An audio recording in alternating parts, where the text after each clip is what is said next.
सर्वांना नमस्कार. जय नारायण. आपण चैतन्यपीठाच्या YouTube वाहिनीवरनं गेल्या सुमारे 6 वर्षापासून आत्मसंवाद ही प्रबोधन मालिका नियमितपणे आणि अखंडपणे प्रसारित करीत आहोत.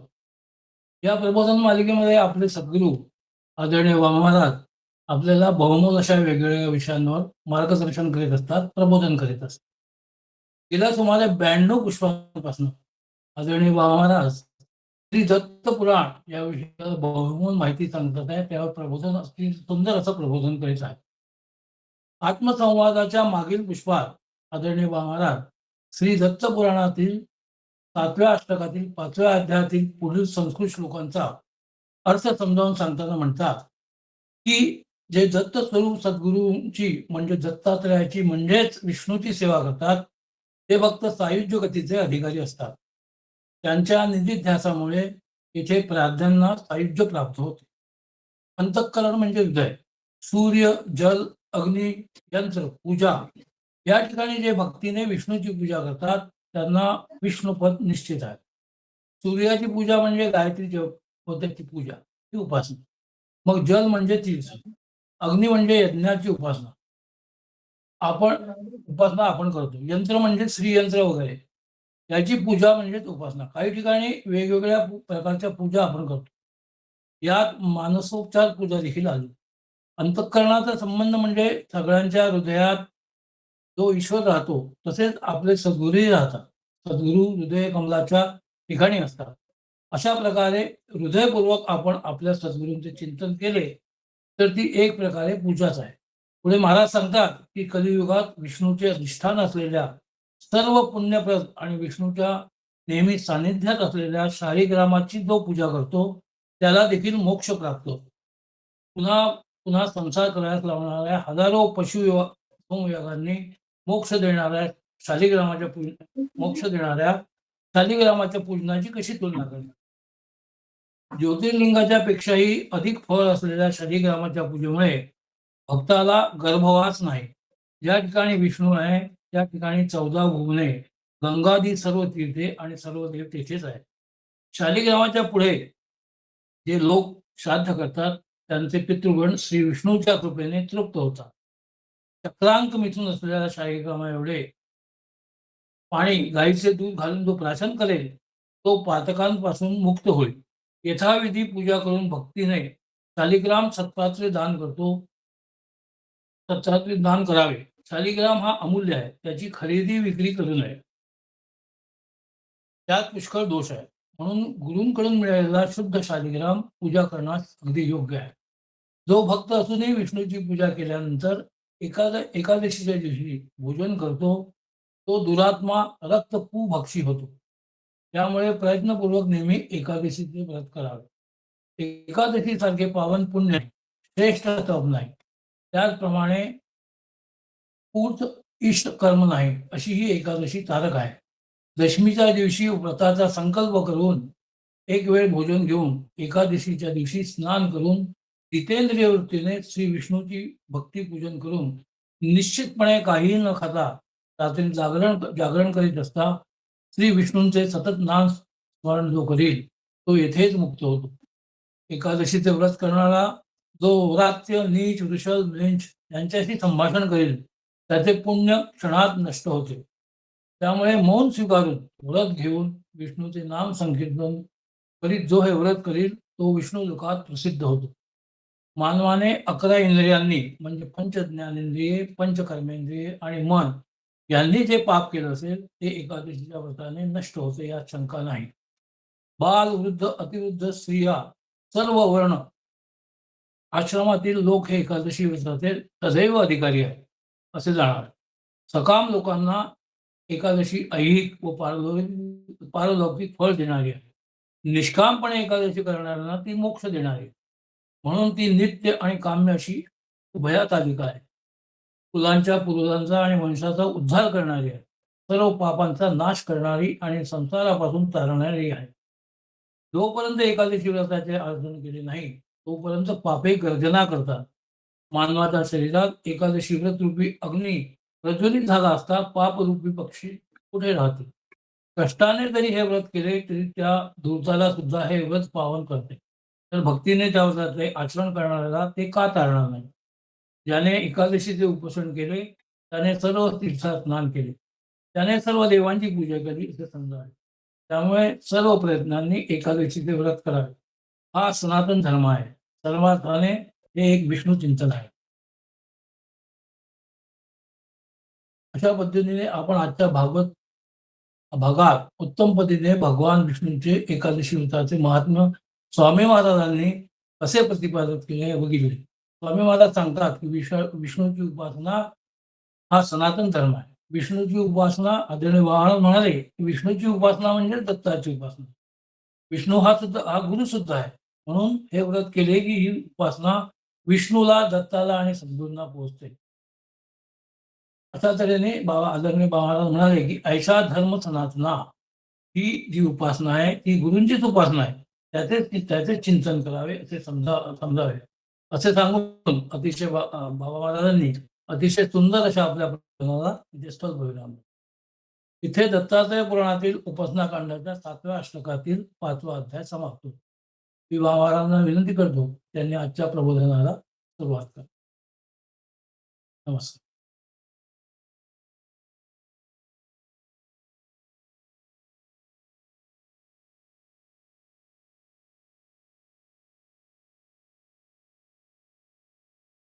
अनुसूयाति संभूतो दत्तात्रेयो दिगंबरा मर्तुगामी स्वभक्तानां उद्धरता भवसंकटा.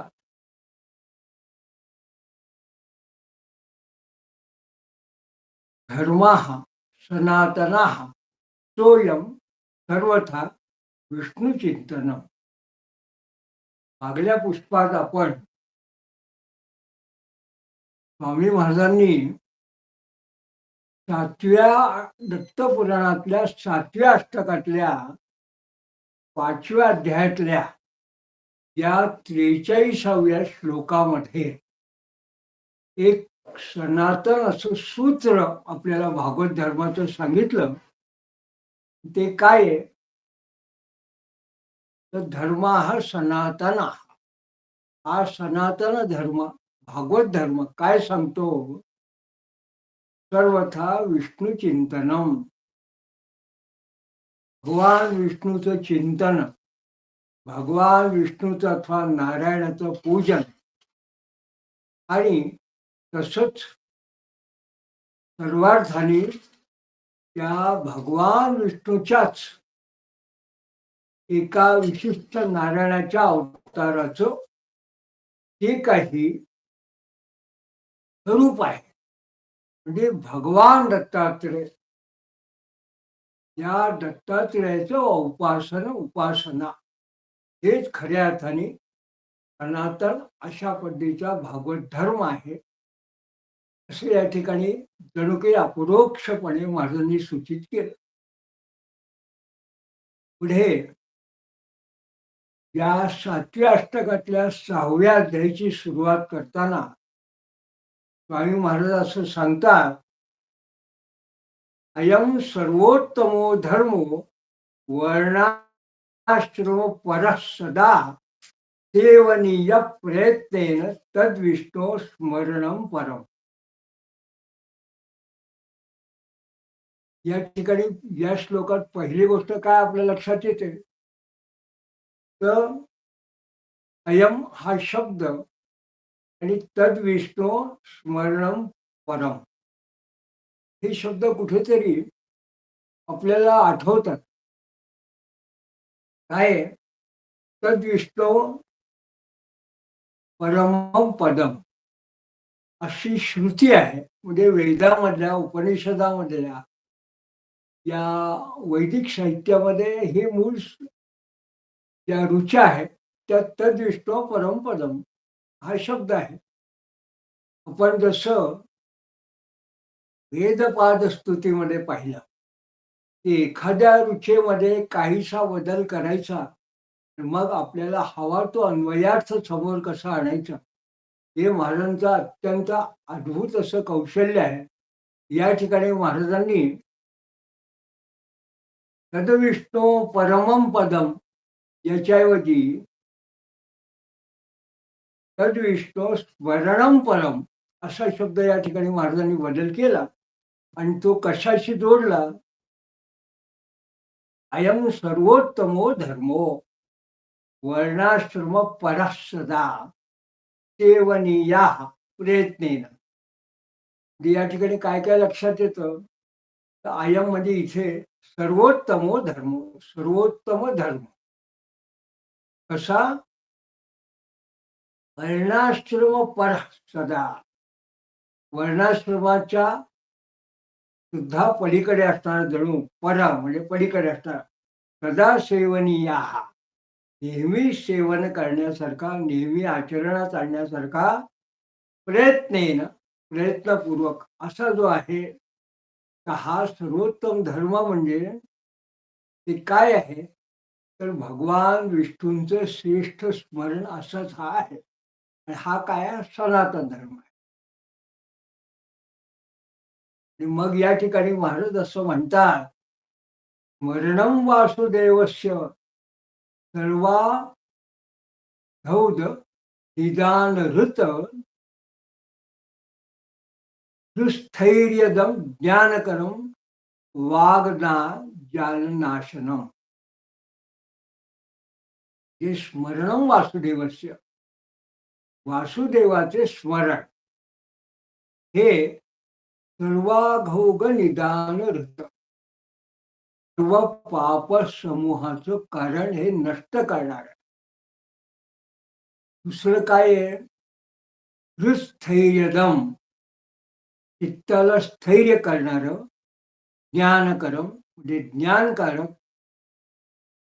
आणि वासना जाल नाशनम, सर्व वासनांचा नाश करणार आहे. काय? तर वासुदेवाचं स्मरण.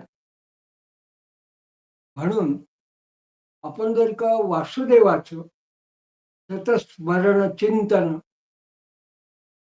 एक प्रकारे मनन, आणि अशा प्रकारे जर त्याचं सतत नित्य सान्निध्य हृदयपूर्वक असं जर करायचा प्रयत्न केला, तर ती एक प्रकारची जणू काही वृत्ती तयार होते. ती जी वृत्ती आहे, ही वृत्ती तुम्हाला काय प्रदान करते? तर या स्मरणाची सर्वोच्च अवस्था काय असू शकेल? तर माझ्या हृदयात असणारा हा जो वासुदेव आहे, त्याचं सतत जर स्मरण करायचं असेल, तर तुम्हाला हे सर्वम वासुदेवमयम जगत, हे संपूर्ण जगत जे आहे ते जणू काही सर्व वासुदेवमय आहे, अशी तुमच्या मनात भावना उत्पन्न होती. आणि मग विष्णू सहस्त्रनाम या स्तोत्रात सांगितल्याप्रमाणे आसनात वासुदेवश्च वासित भुवनत्रयं सर्वभूत निवासस्थ वासुदेव नमस्तुते, अशी तुमची एक वेगळी वृत्ती तयार होती. म्हणजे प्रत्येकाच्या हृदयात जे मन आहे, त्या मनामध्ये ज्या काही इच्छा असतील, त्या वासना आहेत, त्या दूर करणारा असा जो कोणी आहे, तो वासुदेव आहे. तो जो वासुदेव आहे, म्हणून हा वासनात वासुदेवश्च वासित, हा प्रत्येक व्यक्तीमध्ये चराचरात हा वासुदेव भरलेला आहे. वासित भुवनत्रयम, त्रिभुवनात हा भरलेला आहे. म्हणून प्रत्येक व्यक्तीला त्याच्या ठिकाणी वासुदेव आहे असं समजून जर आपण नमस्कार केला, अशी तिची भावना ठेवली, तर सर्वभूत नमस्कार, सगळ्या ठिकाणी वासुदेव नमस्कार. म्हणून विष्णू सहस्त्रनाम असं म्हणतात, वासनात वासुदेवस्य वासिर भुवनत्रयं सर्वभूत निवासस्थम. प्रत्येक भूताच्या ठिकाणी जो वासुदेव आहे निवास करणारा, ईश्वर सर्वभूतानां हृदयदेशे तिष्ठती, त्याच्या हृदयात वासुदेव रूपाने जो निवास करणारा आहे, तो जो आहे तो वासुदेव नमोस्तुते, त्याला नमस्कार असो. या ठिकाणी आपण स्वामी महाराजांचे भक्त आहोत. या स्वामी महाराजांनी दत्त पुराणासारखा एक अलौकिक ग्रंथ आपल्याला दिला आणि त्या अलौकिक ग्रंथ ही जणू काही त्या स्वामी महाराजांची यशक्काय प्रतिमा आहे असं आपण जर समजलं, त्या ग्रंथाचं आपण अनुशीलन या ठिकाणी करतो आहोत. तर आपल्या ठिकाणी आपले परमगुरु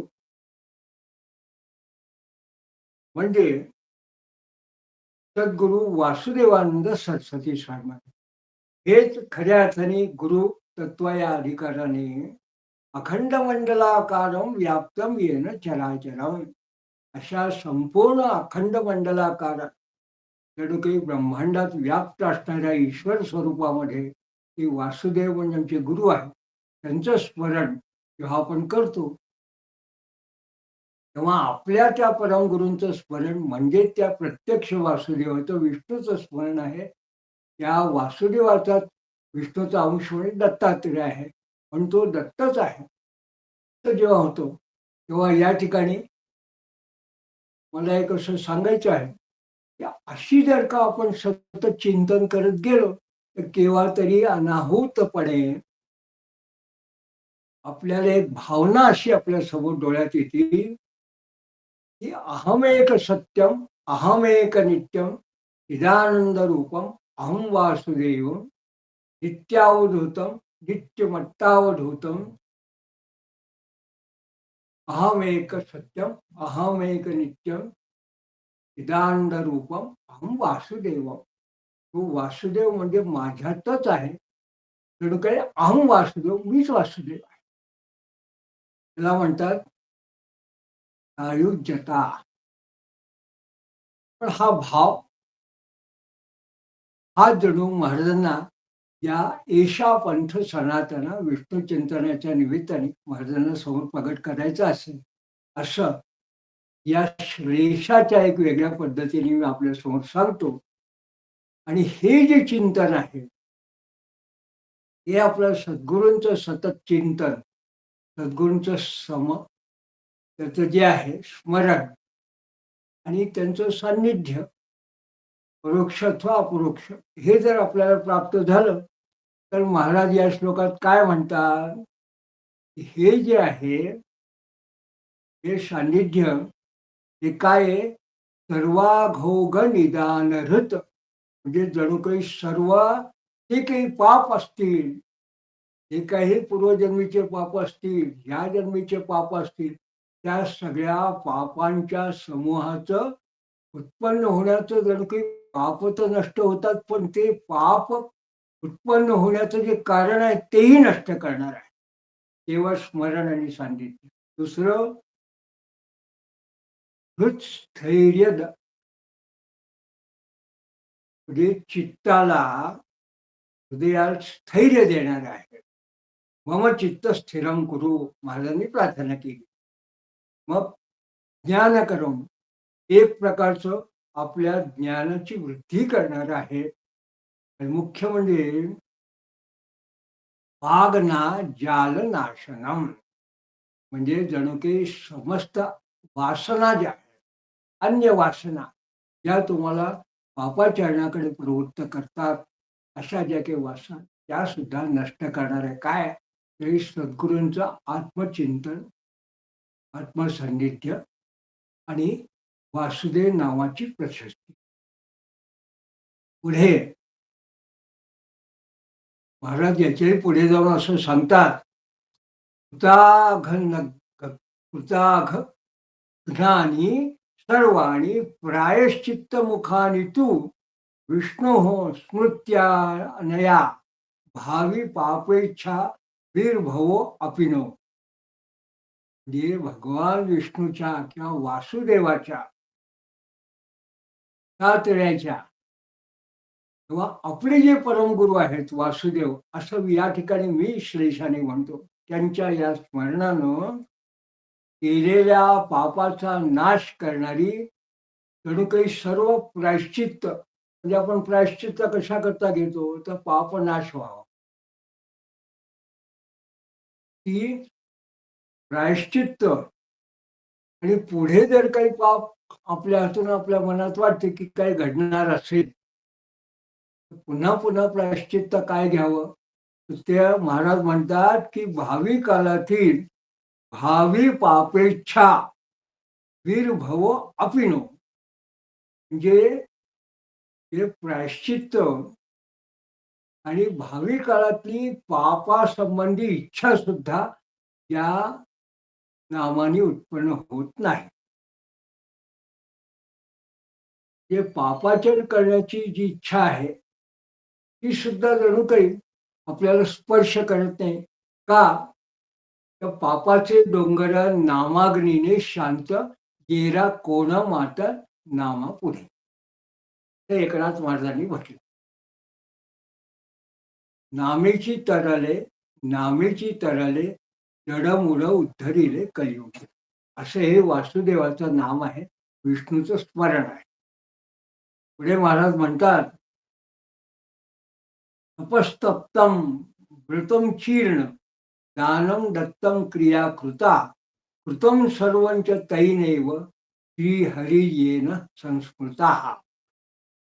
त्याने विष्णूचं स्मरण केलं, श्री येन संस्कृता, त्यांनी विष्णूचं स्मरण केलं. त्यांनी काय केलं? तपस्तप्तम, त्यांनी जणू काही तपाचरण केलं, असं त्याचं फलित आहे.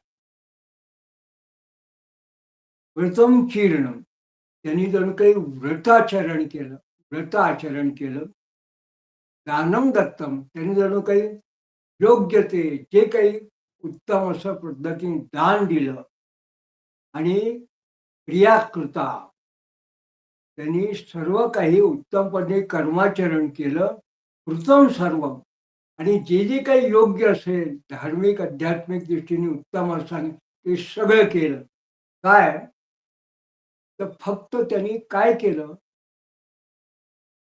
सततम विष्णू स्मरणम, सततम दत्तो स्मरणम, सततम वासुदेव स्मरणम, सततम सद्गुरू स्मरणम.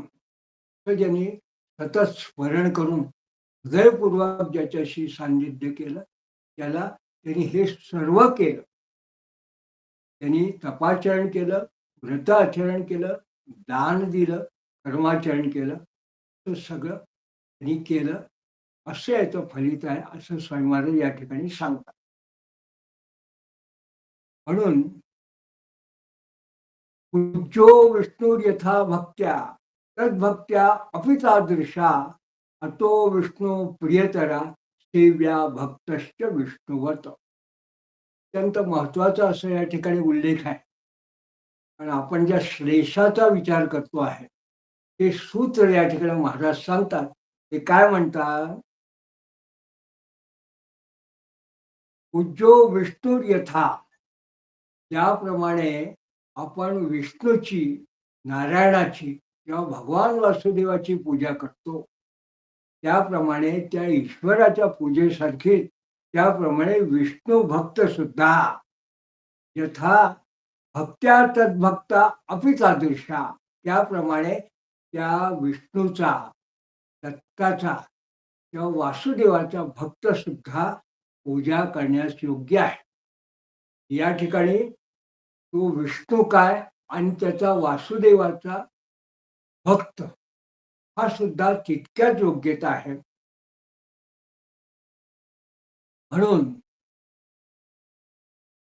तो विष्णू प्रियतरा सेव्या भक्तश्च विष्णुवत, म्हणून विष्णूनी ज्यांना जवळ केलं आहे, विष्णू प्रियतरा म्हणजे विष्णूने किंवा वासुदेवाने ज्यांना जवळ केलं आहे, तो विष्णू प्रियतरा, प्रियतरा म्हणजे त्यांना प्रिय आहे, त्यांना जवळ केलं. म्हणून वासुदेवाने म्हणजे वासुदेव सरस्वती स्वामी महाराजांनी आपल्या सद्गुरूंनी ज्यांना जवळ केलं आहे, प्रियतरा ज्यांना ते प्रिय आहे त्यांना जवळ केलं आहे, त्या भक्तांची सुद्धा सेव्या भक्तश्च विष्णुवत, त्यांची सुद्धा त्या भक्तांची, त्यांची सेवा सुद्धा विष्णुवत करावी. प्रियतरा सेव्या भक्तश्च विष्णुवत, त्या भक्तांची सुद्धा त्या विष्णूप्रमाणे वासुदेवाप्रमाणेच सेवा करावी आणि त्यांचं सान्निध्याची वारंवार पण या ठिकाणी काल धरावी. त्यांचं मनन चिंतन सुद्धा आपल्या हृदयात स्थिर राहिलं तरी सुद्धा ते या ठिकाणी महाराज संकेत सांगतात की ते बरोबर ते भगवान विष्णूला वासुदेवाला पोचणारं असंच आहे. अशा पद्धतीने आपण जो एक श्लेष या ठिकाणी बघितला की महाराजांनी दत्तपणाआधी विष्णूचं सेवनम सांगितलं, विष्णूची सेवा सांगितलं. मग त्याला वासुदेव हे विष्णूचं नाव जे आहे ते त्याबद्दल त्यांनी सांगितलं. वासुदेव या नावाचा उल्लेख केला. मग आपल्याला असं लक्षात आलं की अहो प्रत्यक्षम दत्त स्वरूपम, आपले जे स्वामी महाराज आहे वासुदेवांसाठी हे प्रत्यक्ष दत्त स्वरूप आहे. मग ते हे चालते बोलते विष्णू आहे म्हणून त्यांची सेवा करावी महाराजांची.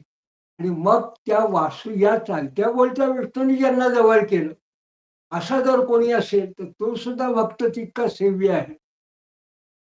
आणि त्याची सेवा केली तर ती सुद्धा त्या वासुदेवापर्यंत आणि भगवान विष्णूपर्यंत पोचते.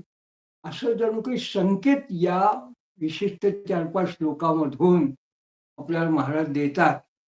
तेव्हा आपण महाराजांना अशी प्रार्थना करूया की आपल्या या उपदेशाप्रमाणे आम्ही सुद्धा आदिवितम त्रयसेव्यम वेदांत गुरु ईश्वराहा, आम्ही सुद्धा आजीवन भगवान विष्णूचं, ईश्वराचं म्हणजे दत्ताचं, गुरुचं म्हणजे वासुदेव सरस्वती स्वामी महाराज आणि त्यांच्या भक्तांची, त्यांना महाराज ज्यांना जवळ केली त्यांची, आणि अभ्यास वेदांत म्हणजे त्यांचं श्रवण मनन कीर्तन चिंतन यावर जे ज्ञान साधन आहे ते सुद्धा आम्ही करू असं आपण महाराजांना प्रार्थना करूया. पुढे महाराज असं म्हणतात, हुत्वा अपि वैष्णवो बोडो यो निंदती सदुर्मती ही दैवादींसतु ना आपनोती सद्गती तस्य दुर्गती ही. एक महत्वाचा भाग असा आहे की जो विष्णू भक्त आहे पण जो इतर जे लोकांचे भक्त असतील इतर ते शिव आहे, गणपती आहे, देवी आहे, शाक्त आहे, यांचे जे उपासक असतील त्यांची तो निंदा करते, त्यांच्याविषयी द्वेष भावना ठेवतो मनात, तो जणू काही मूर्ख आहे.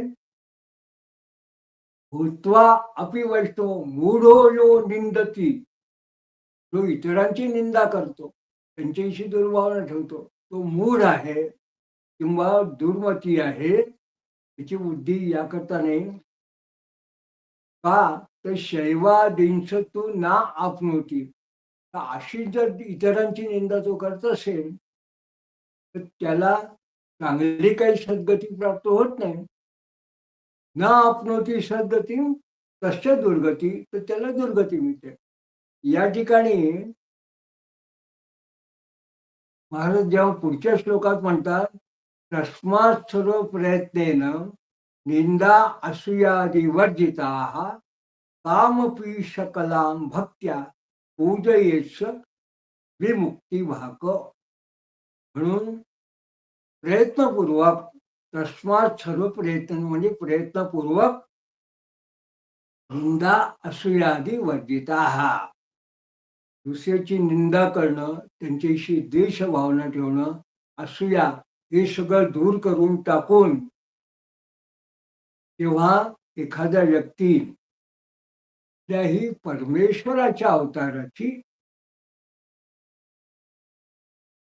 भक्त्या पूजयत्स, जो अवताराची, कारण हे सगळे परमेश्वराचे अवतार असतात. गुरु हा सुद्धा जणू काही गुरु ब्रह्मा गुरु विष्णू गुरुदेव महेश्वरा, हा सुद्धा जणू गुरु अग्नी गुरु वायू गुरु सूर्य चंद्रमा गुरु नाभो दीप्तिवान, हा सुद्धा गुरु सुद्धा एक प्रकारचा अवतारच आहे. म्हणून या अवतारांची जो पूजा करेल ते निंदा वगैरे इतरांचे सगळे बाजूला सोडून तो खऱ्या अर्थाने विमुक्ती भाक स, तो खऱ्या अर्थाने मुक्तावस्थेला प्राप्त होतो. अशा पद्धतीने एखादा उत्तम विष्णू भक्त असेल तर त्यांनी इतर जे लोक त्यांच्या त्यांच्या मार्गाने उपासना करत असतील त्यांच्याबद्दल फारसं त्यांच्याकडे लक्ष देऊ नये. त्यांचे जे काही उपचार असतील, त्यांची जी पद्धत असेल त्याच्याकडे फारसं लक्ष न देता आपण आपली भक्ती जी आहे, आपल्या स्वतःची सद्गुरूंची जी काही शिकवण आहे, आपला जो उपदेश आणि आचार पद्धती आहे, त्याच्यावर आपण लक्ष ठेवावं आणि आपल्या गुरुदर्शित मार्गे येणं. या पद्धतीने आपले गुरु सांगतात त्या पद्धतीने आपण गेलो तर खऱ्या अर्थाने ते पापनाशक, मुक्तिदायक असंच व्रताचरणप्रमाणे ते आपलं कार्य होतं.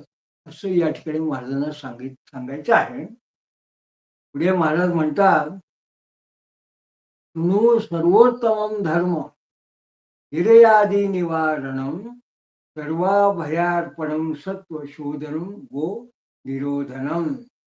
आता महाराज असं म्हणतात, "शृणु सर्वोत्तम धर्म." आता तो सर्वोत्तम धर्म तुला सांगतो. काय? निरयादी निवारणम, म्हणजे नरकवास वगैरे जो असतो, असे जे त्रास असतात त्याचं निवारण करणारा, सर्व भयार्पणम तत्वशोधनम, सर्व प्रकारची भय दूर करणारा आणि सत्य शोधन आणि गो निरोधनम, हे खऱ्या अर्थाने इंद्रियांचा निरोध करणारा असा सर्वोत्तम धर्म तो आता तुला सांगतो. या ठिकाणी गो शब्द आलाय. तर आपण सर्व अर्पणम सत्वशोधनम हे तर लक्षात येतं की सगळ्या प्रकारची जी भीती असते ती दूर करणारा आणि खऱ्याचं जे सत्य आहे त्याचं आपल्याला ज्ञान करून देणारा हे कळतं. पण गो निरोधनम याचा अर्थ काय? गो, गवा या शब्दाचा अर्थ इंद्रिय असा होतो. हा जो गो म्हणजे अयम गो अश्विनो पृथ्वी. गौ हा शब्द वेदांमध्ये पृथ्वी करता आलेला. दुसरा गौ म्हणजे काय आहे? गौ म्हणजे गाय. गो चरंती वने वने, जे वनावनामध्ये गायी चारतात. तिसरा अर्थ आहे गो पिबंती रसास गोपी संधिका. गो म्हणजे इंद्रिय वृत्ती. त्या रसवृत्ती आहे माणसाच्या विविध इंद्रियांच्या ठिकाणी, त्यांना गोपिका असं म्हटलंय. गो पिबंती रसाहा, या इंद्रिय वृत्ती, या इंद्रिय वृत्ती कोणाच्या संधीत राहतात? गोपाल. गो म्हणजे इंद्रियांचा जो पालन करणारा आहे तो. तर गोप आणि गोपी हे कोणाच्या आश्रयाने राहतात? ते इंद्रिय हे कोणाच्या आश्रयाने राहतात? तर हा गो म्हणजे इंद्रियांचं पालन करणारा भगवान कृष्ण. कृष्णाचं एक नाव आहे वासुदेव. हा खऱ्या अर्थाने वासुदेव जो आहे हा कुणाचं पालन करतो? ते इंद्रियांचं पालन करतो. या पालन करणं म्हणजे काय आहे? तो पालन करत नाही तर त्यांच्यावर नियंत्रण करणं, इंद्रियांवर नियंत्रण करणं. म्हणून या ठिकाणी शब्द आहे की गो निरोधनम, या इंद्रियांचा निरोध करणारा असा सर्वोत्तम असा धर्म या ठिकाणी सांगतात महाराज. या ठिकाणी निरोध शब्द का वापरला आहे इंद्रियांमध्ये? तर पतंजल योग दर्शनाचं जे पहिलं सूत्र आहे ते सूत्र असं सांगतं, योगश्चित्त वृत्ती निरोध. या ठिकाणी निरोध शब्द आला. काय आहे योग म्हणजे? काय आहे? चित्त वृत्ती जी आहे तुमच्या, यांचा निरोध करणार, याचं नियंत्रण करणं हा योग आहे. हा योग त्यांनी काय आपल्याला प्राप्त होतं? तत क्लेश कर्म निवृत्ती ही. चतुर्थ पाद जो आहे त्याचं पतंजल योग दर्शनचं सगळ्यात शेवटचं सूत्र असं सांगतं, तत क्लेश कर्म निवृत्ती ही. तुमच्या संपूर्ण आयुष्यातलं जे क्लेश असतील, दुःख असतील, जे कर्माचरणाचे होणारे परिणाम असतील या सगळ्यातून माणूस निवृत्त होणं म्हणजे मुक्त. हे कशाने होतं? तर योगश्चित्त वृत्ती निरोध या सूत्राप्रमाणे हळूहळू योग केला तर होतो. युंजसी स योगा हा जो तुमच्यात आणि ईश्वरामध्ये जोडणारा आहे. युंजसी म्हणजे जोडणं. म्हणजे त्या ईश्वराशी आपलं तादात्म्य होणं याला म्हणतात योग. हिंदीमध्ये सुद्धा बेरीज जी असतील त्याला योग असं म्हणतात. हा जो योग आहे, हा योग या ठिकाणी म्हटलंय गो निरोधनम या इंद्रिय वृत्तींचा योग. हा जणू काही एक वेगळ्या पद्धतीने कसा करायचा, कसा होऊ शकतो, हे या ठिकाणी महाराज सांगणार आहे. म्हणून महाराजांनी एक शब्द वापरला, गो निरोधनम. ही योग वृत्ती जी आहे, ही प्राप्त करून देणारा आता सर्वोत्तम धर्म असं तुम्हाला सांगतो. किंवा ते असं म्हणतात, महाराज म्हणतात, अद्रोहा सर्वभूतानां मनोवाक्याय कर्मभिः स्ववर्णाश्रम धर्मोक्त आचरण पापवारणम. म्हणजे अद्रोह सर्वभूतानां, जे कुठल्याही प्राणी मात्राचा द्रोह न करणं. अद्रोह सर्वभूतानां. द्रोह न करणं म्हणजे निंदा, परनिंदा वगैरे सगळे त्यांचे द्वेष वगैरे याला द्रोह म्हटला. म्हणून कुणाची निंदा करू नये, कुणाच्या फारशा बोलण्याकडे लक्ष देऊ नये, इतरांचा फारशी निंदा स्तुती त्यांची कठोर वचने जे काय असतील त्याच्याकडे फारसं लक्ष देऊ नये. आणि कसं करायचं? तर काया वाचा मनाने मनोवाक्य कर्मभिही. नुसतं तोंडाने नाही तर काया शरीर, काया वाचा मन तिन्ही कुठल्याचाही अन्य व्यक्तीचा द्रोह करणं, अशा पद्धतीने जो निंदास्तुती जी आहे याच्याकडे फारसं लक्ष देत नाही, अशा अशा प्रकारे जणू काही अलिप्त. आणि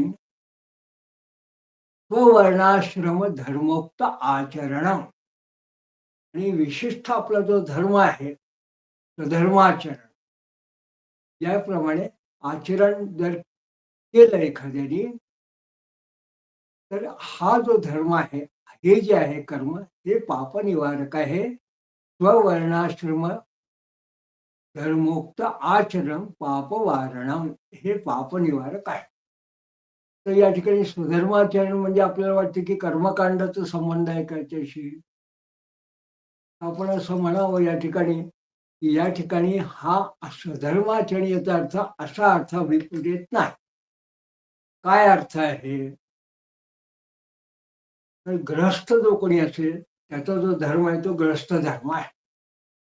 तिथींची सेवा करावी, अतिथींना योग्य ते मदत करावी, आणि जो काय आपला परिवार कुटुंब असेल त्याचं पालन पोषण करणारा हा ग्रहस्थ धर्म. ग्रहस्थाश्रम. ब्रह्मचारी असेल त्यांनी ब्रह्मचारी धर्माचं पालन करणारा, संन्यासी असेल त्यांनी संन्यास धर्माचं पालन करावं. स्त्री असेल तिने स्त्री धर्माचं पालन करावं. आणि मग ग्रहस्थाश्रमी आणि स्त्री असेल तर तिने आपापल्या पद्धतीने त्या कुटुंबामध्ये राहून आपल्या स्त्री धर्माप्रमाणे जे काही करता येईल, ती जे काही आचरणे, या ठिकाणी याला शब्द आहे स्वधर्म. म्हणून या धर्माचा अर्थ हा विशिष्ट कर्मकांड सूचक असा नाही. अमुक एक देवताची उपासना हा नाहीये. योग याग जपतप स्वाध्याय हा नाहीये. तर आश्रम वर्णाश्रम धर्माप्रमाणे तो जे काही करतो आहे ते करणं. याच्यामध्ये कुठल्याही त्या विशिष्ट, तो मग ग्रस्त असो, स्त्री असो, संन्यासी असो, ब्रह्मचारी असो, वानप्रस्थी असो, हे विविध आश्रमातले जे आचार धर्म पालन करणार असतील, त्यांना महत्वाचं काय आहे की याच्यामध्ये या सगळ्यांनाच सुद्धा सर्वभूतानां मनोवाक्य कर्मभी स्ववर्णाश्रम धर्मोक्तचारण. म्हणजे काया वाचा मनाने कोणाचीही द्रोह करायचं नाही, कोणाची निंदा वगैरे याच्याकडे लक्ष द्यायचं नाही. आणि आपापल्या धर्मात जे आचरण आहेत त्याच्यामध्ये सुद्धा गुरु आणि ईश्वर त्यांची उपासना, याचं सतत मनन चिंतन, विष्णू स्मरणम, वासुदेव स्मरणम, सद्गुरु स्मरणम, यांचं मनन चिंतन, सान्निध्य, सायुज्य, सामिप्य, सलोकता या ज्या काही मुक्तीच्या अवस्था याच्याविषयी चिंतन करणं, हा एक प्रकारचा स्वधर्माचरणे असं माझं या ठिकाणी एक मत आहे. हे जर केलं तर हा सर्वोत्तम असा पाप निवारक धर्म आहे. पुढे याचा आणखीन विस्तार करताना महाराज सांगतात, सत्यमेव प्रवर्तव्यम न चौर्यम यस्य कस्यचित शक्त्या पात्रे प्रदातव्यम संत्याज्या विषयस्पृहा. हे खरंच बोलावं, यथाशक्ती यथामती सत्याची काळ धरावी, खरेपणा सोडू नये आणि शौर्य कर्म करू नये, कुणाची चोरीची इच्छा मनात ठेवू नये, यथाशक्ती सत्पात्री दान धर्म करावा, सत्पात्री म्हणजे चांगल्या ठिकाणी दान करत राहावं, शक्त्या पात्रे प्रदातव्यम, जो सत्पात्री असेल त्या ठिकाणी दान करावं. याचाच अर्थ की अपात्र लोकांना दान केलं ते फुकट जातं, म्हणून त्याचा सारासार विचार करावा, योग्य ते दान करावं. आणि संत्याज्या विषयस्पृहा म्हणजे अन्य गोष्टींची हाव ठेवणं, अशा विशिष्ट ज्या हाव असतात विषयस्पृहा, ज्याच्याने पुढे क्लेश उत्पन्न होतील, ज्याच्याने पुढे एखादा विषय आणखीन वाढत जातो, अशा अशा गोष्टीचा विचार न करता जणू काही त्याचा त्याग करावा. संत्याज्या म्हणजे आजच्या भाषेत सांगायचं तर फार कोणाच्या इतरांच्या भानगडीकडे लक्ष देऊ नये, पण बरं आपली सेवा उपासना बरी अशा पद्धतीने साधन आचरण ठेवावं.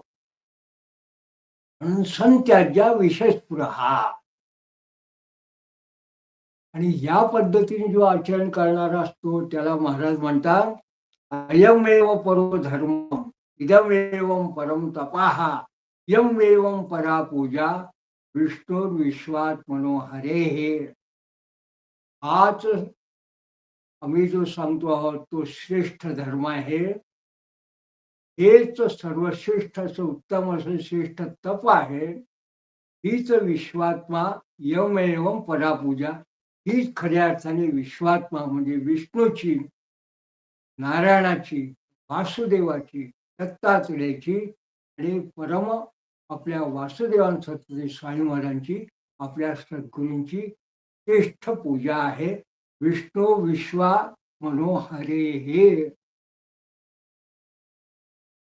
हे महाराज म्हणतात, आचार प्रभवो धर्मो विभुस्तत् प्रभुर अच्युता तुष्टेस्मिन् नुभयधीशे भक्तानां दुर्लभम किम. हे खऱ्या अर्थाने जो धर्म आहे हा आचाराने उत्पन्न होणार आहे. आचरणामुळे खऱ्या अर्थाने धर्म उत्पन्न होतो, पालन होतो. तो काही फक्त ग्रंथलेखनाने प्रवचनाने होत नाही. आचार धर्म म्हणून आपल्या स्वतःच्या आचरणाने तुमचा जो विशेष धर्म आहे या धर्माचं पालन होत असतो.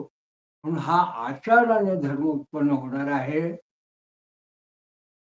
त्या आपल्या स्वधर्माचरणानंच अच्युत विभुस्तत् प्रभुर अच्युता, या धर्माचरणामुळे अच्युत अशा प्रभूंची परमेश्वराची प्राप्ती होती.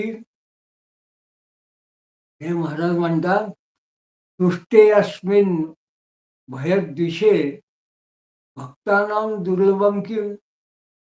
मग अशा भक्तीने जर का ऐहिक आणि पारलौकिक, ते प्रापंचिक आणि पारमार्थिक अशा दोन्हीचा ऐश्वर्य देणारा असा जो कोणी स्वामी आहे, मग तो वासुदेव आहे, तो सद्गुरू आहे, तो दत्त आहे, तो विष्णू आहे, तो जर का संतुष्ट जर होत असेल तर भक्तानां दुर्लभम किम, तर त्या भक्तांना दुर्लभ आणखीन कुठली गोष्ट आहे. तो जर संतुष्ट झाला तर तुम्हाला जगात दुर्लभ अशी कुठलीच गोष्ट नाही असं या महाराज या ठिकाणी सांगतात. आणि मग हे सगळं सांगत असताना शेवटी जणू काही हा जो संवाद आहे, हा जो त्या यमाचे दूत तो वैश्य जो आहे यांच्यामधला संवाद आहे, त्या संवादाचे शेवटाला जेव्हा ते येतात महाराज दत्तपुराणात या विशिष्ट अध्यायामध्ये, तेव्हा ते असं म्हणतात, सत्संगत्या अपि ते वैश्य माघस्नानेन तोषिता ही विष्णू सत्प्रसादत्वम शुद्धो वैकुंठ भागसी.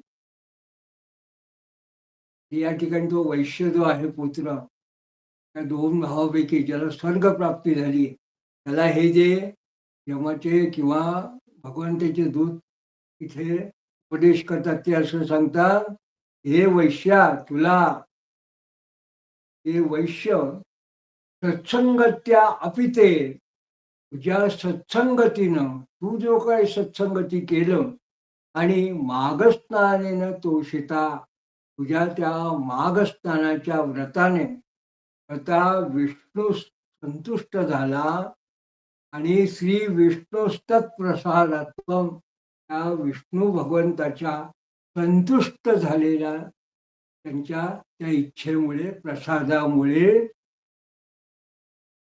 शुद्धो वैकुंठ भागशी तू आता वैकुंठाचा म्हणजे विष्णू लोकाचा अधिकारी आहे. तुला उत्तम पद्धतीने विष्णू लोक वैकुंठ किंवा स्वर्ग प्राप्ती झालेली आहे.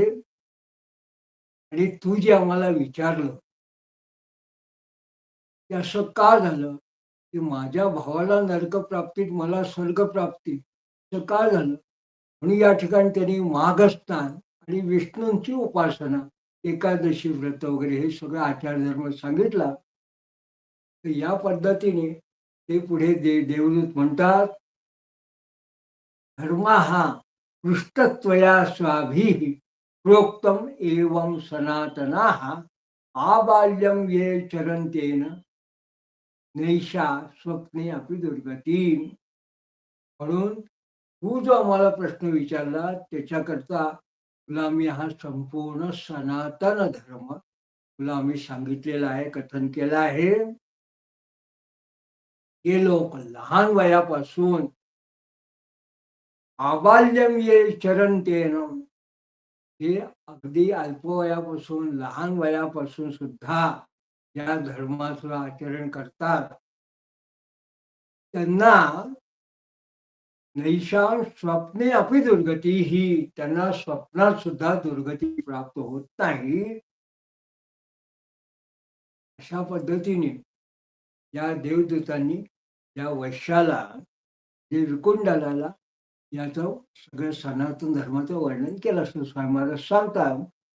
पुढे कृत्वा विकुंडल प्राह तद्वच्चोम अमृतम च सुनिभम स्वभ्रातु दुर्गतीम चित्त आणि या सुदीन वाक.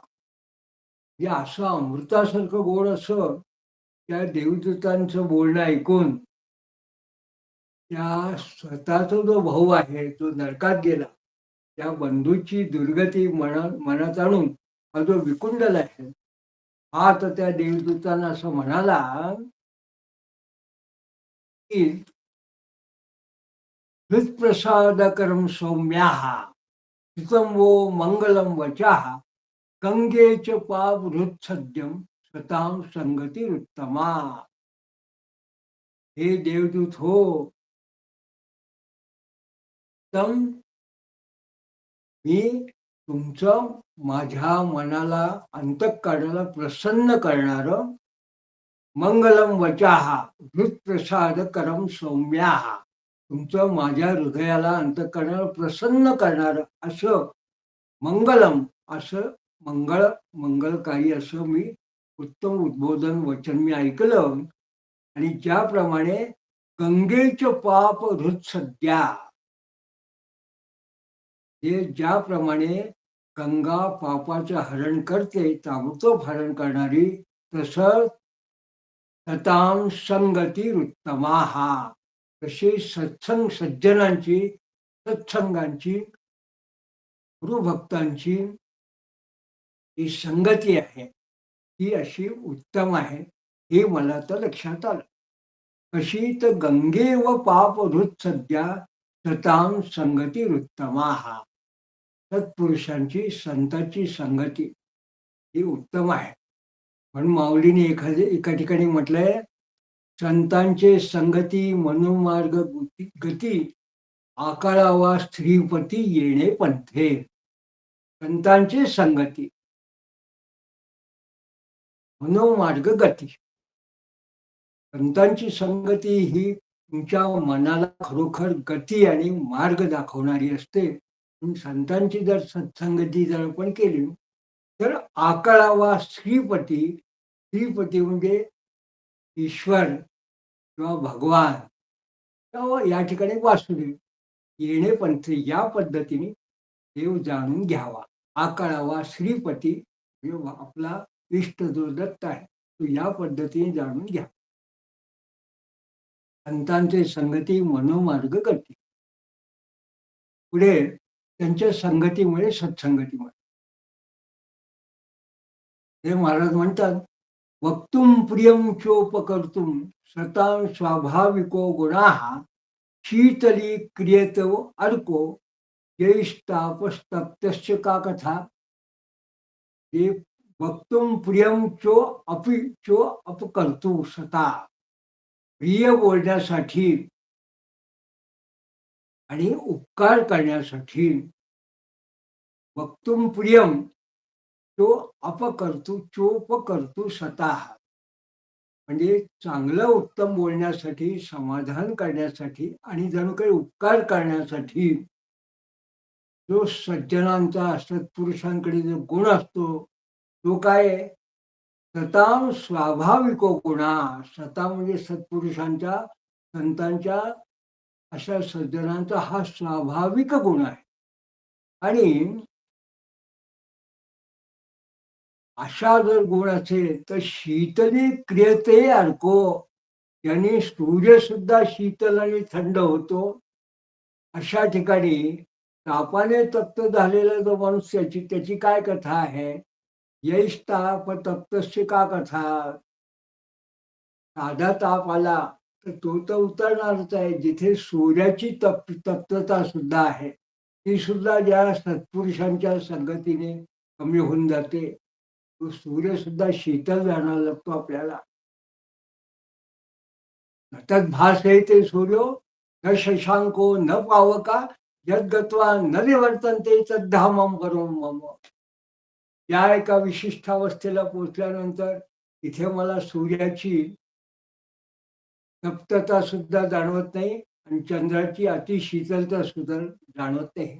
सतत भासयते सूर्य न शशांको न पावका. अग्नीची दाहकता सुद्धा तिथे. यद्गत्वा न निवर्तन्ते. त्या ठिकाणी माझा विचार सुद्धा मागुती ना फिरे. विचार सुद्धा परत येत नाही माझ्या मनात. विचार उत्पन्न असं जे स्थान तद्धामं परम, ते जे स्थान आहे ते खऱ्या अर्थाने ईश्वर, ते स्थान या सत्पुरुषांच्या संगतीत आपल्याला प्राप्त होतो. सामान्य ऐहिक तापाची काय त्या ठिकाणी परिणिती. या ठिकाणी संतांच्या, सज्जनांच्या, सत्पुरुषांच्या सत्संगाची एक अतिशय वेगळ्या पद्धतीने महाराजांनी वर्णन केलं. आणि मग हा विकुंडल म्हणतो, देवदूता यथा भ्राता निर्या दुर्गती व्रजेत तथोद्योगोद्य कार्यो यदुद्धारा साधवो बुधाहा. देवदूत हो, या प्रकारे माझा भाऊ हा नरकातून त्याचा उद्धार होईल. गतीम व्रजेत, माझा भ्राता, यथा भ्राता माझा भाऊ, तथोद्योगद्य कार्यो, तसा काहीतरी उद्योग, काहीतरी काम करा तुम्ही, असं तसं काहीतरी मला सांगा किंवा काही करा, काहीतरी कारण सांगा. यद्वारा साधवो बुधाहा. कारण साधू सज्जन हे उदार असतात. उदामध्ये विद्वानही असतात आणि त्यांना सगळी माहिती असते, त्यांना ज्ञान असतं आणि ते जर उदारा ते उदारी असतात, ते साधू सज्जन असतात. तुम्ही जसे आहात म्हणून आम्हाला काहीतरी सांगा, माझा भाऊ हा आता नरकातून कसा बाहेर पडेल. आणि कर्तेव केवळ भुंक्ते कृतं सर्व शुभाशुभम एवं चे निष्फलो भावलो दैवाप्त सदनुग्रहा. केलेलं जर सर्व शुभाशुभ कर्म कर्तेव केवळ भुंक्ते, जर कर्म करता जर भोगत असेल, असं जर काही असेल, शुभाशुभ कर्म हे फक्त भोगायचंच आहे असं जर असेल, तर एवं चे निष्फलो भावलो दैवाप्त सदनुग्रह. मग सज्जनांचा जर अनुग्रह झाला तर तो निष्फळच म्हणावा लागेल. पण जर आम्हाला आमचं दैवफलच जर भोगायचं असेल, तर मग सज्जनांची आम्हाला संगती मिळाली तर त्याचा काय उपयोग आहे, मग ते निष्फळ असं म्हणावं लागेल. मग असं जेव्हा तो म्हणाला तेव्हा इति तस्य वचः श्रुत्वा क्षणं ध्यात्वा वदन् भटाः तद्वामृत मृत्युपायम ते तन्मैत्री कृतबंधनाः. त्याचं असं ऐकून, त्याचं बोलणं ऐकून, इति तस्य वचः श्रुत्वा, असं त्याचं वचन ऐकून ते जे देवदूत आहेत ते त्याला म्हणतात, त्यांनी त्या देवदूतांनी क्षणं ध्यात्वा, क्षणभर त्यांनी मनात विचार केला, जणू काही ध्यान केलं, आणि मग त्यांच्या त्या विकुंडलाच आणि त्या देवदूतांमध्ये जो एक प्रकारचा बंधुभाव उत्पन्न झाला होता, मैत्रीभाव, मदन भटा, त्यांनी ते म्हणतात की आता तुला आम्ही तुझ्या भावाचा सुद्धा उद्धार कसावा याचा उपाय सांगतो. तद तद्वदाम तू मुक्ती उपायम ते तै मैत्री कृतबंधना. आम्ही आता तुझ्या मैत्री बंधनात आम्ही जणू काही आम्ही अडकलो आहोत. मैत्री तर तुझा माझ्या आमच्यात मित्रत्व झाले, म्हणून तुला आता त्या भावाचा उद्धार कसा करावा हे आम्ही सांगतो. म्हणून त्यांनी पुरा मधुवने सौम्या चाकल्याख्यो वसन्मुनीः तपो अध्ययन संपन्नास्तस्य पुत्रा नवा भवन. तर त्यांनी एक वेगळी कथा सांगायला सुरुवात केली. ते म्हणतात पुरा मधुवने सौम्या, हे सौम्या चाकल्याख्यो वसन्मुनी, चाकल्य नावाचा मुनी हा मधुवनात राहत होता. त्याला तपो अध्ययन संपन्नास्तस्य, त्याला तप आणि अध्ययन यांनी संपन्न असे पुत्रा नवा भवन, त्याला 9 असे त्याला मुलं होते. तत्र तेजस्विना पंच बभूव गृहे मेधिना परिव्राजो स्पृहा शिष्टा निस्संगा निष्परिग्रहा वातशीतादि सहना हिताहारा जितेंद्रिया अक्रिया नष्ट संदेहा प्रज्ञान महावृता. ते 5 जे होते ते तेजस्वी असे ग्रस्ताश्रमी झाले, आणि उरलेले जे 5 जे होते ते संन्यासी, निरीच्छ त्यागी आणि कोणाही कडून दान न घेणारे असे झाले. पुढे हे जे होते असे दान वगैरे न घेणार, ते थंडी वारा आधी सगळं सहन करणारे आणि आहारावर नियमन करणारे जितेंद्रिय, आणि कुठलाही नकाम कर्म न करणारे, अशी कुठली शंका नसलेले अशा प्रकारचे महाव्रती असे होते.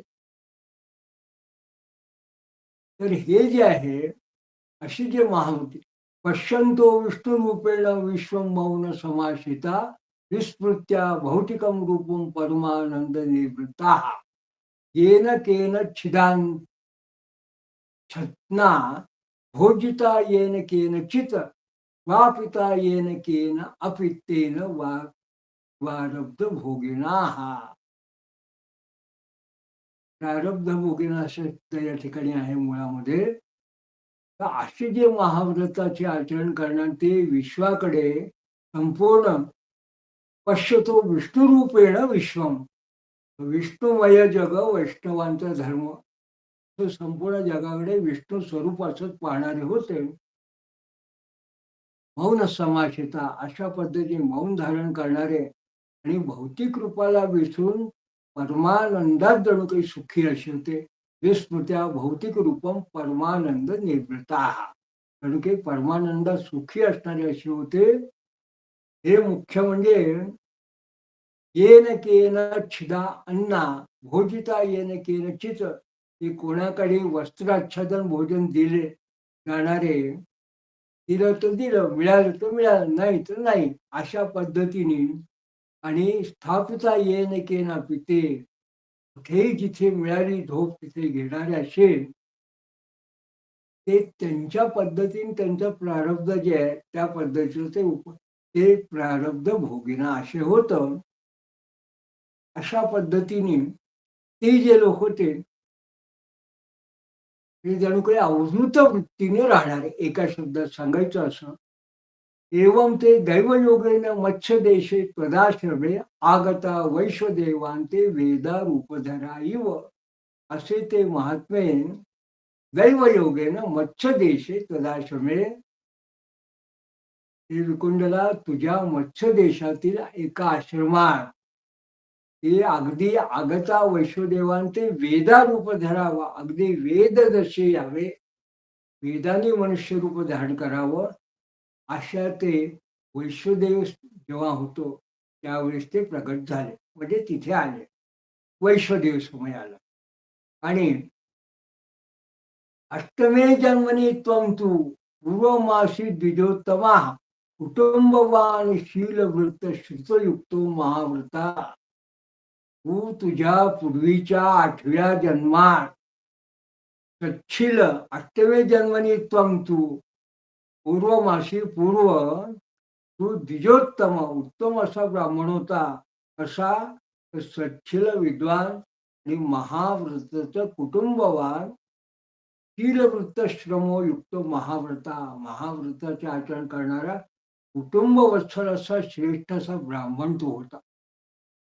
तर हे देवदूत त्या विकुंडला म्हणतात, त्या तुझ्या त्या जन्मात तुझ्या ब्राह्मण होता तेव्हा तान दृष्टवा अभ्यागता सिद्धांत प्रत्युगत्या प्रणम्यच सद्गदम साष्टनेत्रम सहर्षम प्रार्थुम सद्गिरा त्वयाभि अनंदितास्तेतून त्वद्गृहे समवस्थिता संपूजिता भोजिष्ठास्ते जायंतो सुयु परमवदाः. त्या अचानक अशा आलेल्या सिद्धांत पाहून त्यांना तू समोर जाऊन प्रणम्यच, त्यांना तू नमस्कार करून आनंद सद्गदम साशुनेत्रम सहर्षम प्रार्थ सद्गिरा, अगदी डोळ्यात अश्रू आणून तू सद्गद वाणीने त्यांना प्रार्थना करून, तू त्यांना प्रार्थना केल्यानंतर त्वया भिन्न स्थिती त्वद्गृहे समवस्थिता, ते तुझ्या घरी राहिले, त्या सान्निध्यात राहिले, त्याबरोबर राहिले, आणि तुझ्याकडून पूजा झालेली संपूजिता भोजिष्ठ असते, तुझ्याकडून ते झालेलं भोजन त्यांनी प्राप्त केलं, ते आनंदानं खायंतोस्तु विश्व परमुदा, आनंदाने ते तुझ्या घरी राहिले, तुझ्याजवळ थांबले. पादावने जलम तीर्थम तेषा पीतम त्वया घृतम, कृष्णा ते तेन सर्वगम नष्टम तस्तवनादपि, त्यांच्या पाद प्रक्षालनाचं तीर्थ तू प्यायला, पादावने जलम तीर्थम तेषां पीतम त्वया धृतम, तू त्यांचं चरणाचं तीर्थ घेतलं, ते तीर्थ तू प्राशन केलं, आणि ते तुझ्या मस्तकाने तेव्हा धारण केलं, तुझ्या मस्तकावर ते तीर्थ धारण केलं, तुझ्या त्या विद्वानांचं, त्या महाव्रती लोकांचं तीर्थ, तेव्हा काय झालं, त्या तीर्थ तू धारण केल्यामुळे, तू केलेल्या त्यांच्या स्तुतीमुळे तर जणू काही सर्व जे पाप होतं ते सगळं नष्ट झालं. म्हणून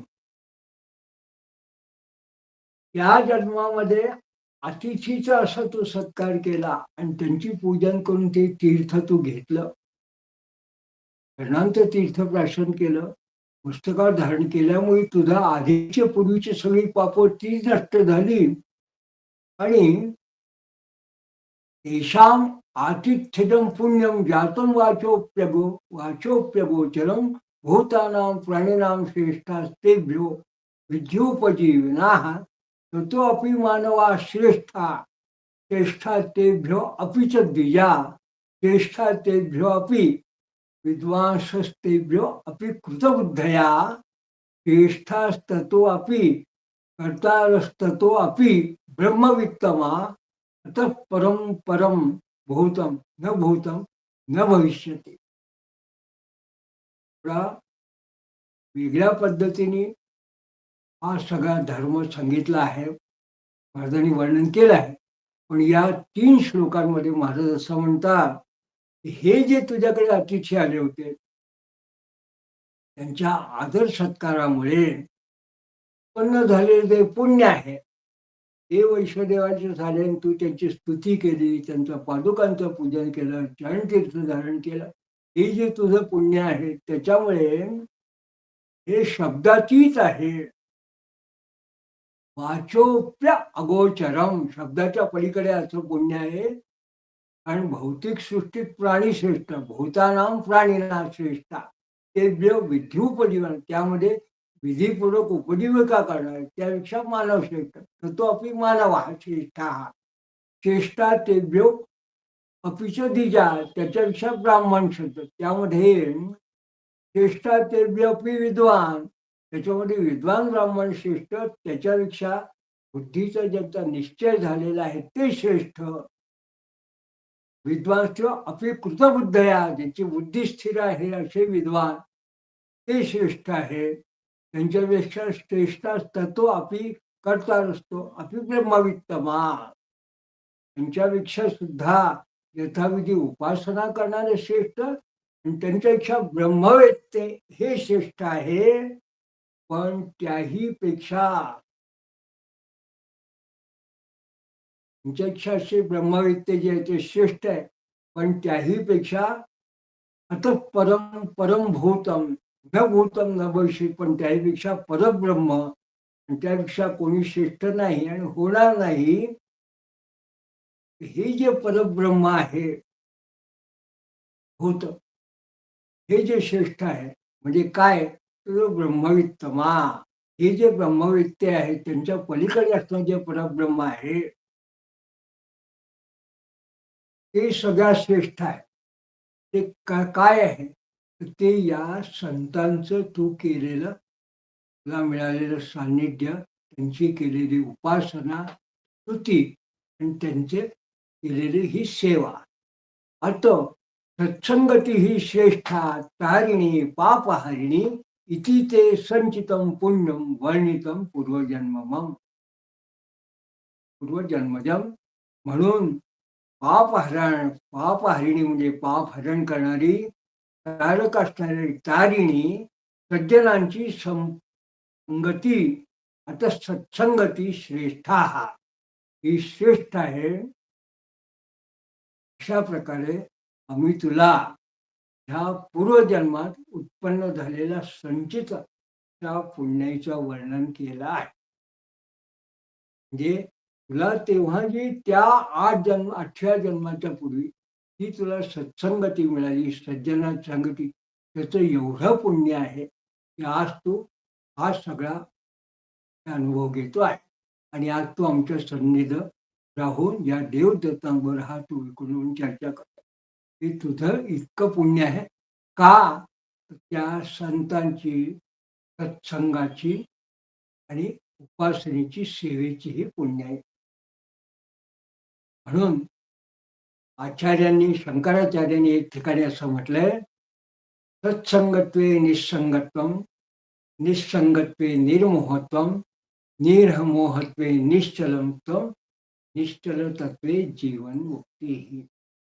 या अर्थाने माणसाला आयुष्यात जर मुक्ततेचा जर अनुभव घ्यायचा असेल तर सत्संगती ही सर्वात उत्तम असं एक व्रत आहे.